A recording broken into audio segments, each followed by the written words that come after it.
Most you have a chump up to get piece of meat. I was telling It's you like that maybe day. 300 Jamaican dollars. I was That's telling like you. 300 shillings.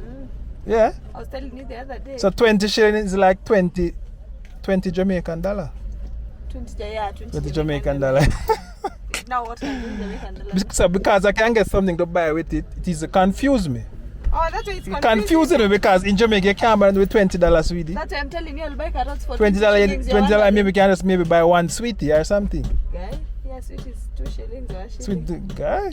This one you can get 10 sweets. Guy. So family is the difference with Kenya. Wow. Hi, this one can get you 6 bananas to eat. 6 bananas, 20 shillings. 3 for 10 shillings, 3 for 10 shillings. Wow. Yeah, family, so like, share this video and let us know your thoughts. It's Miss Jam Tours Driving School 101, 102. We are out. One love, Jamaica.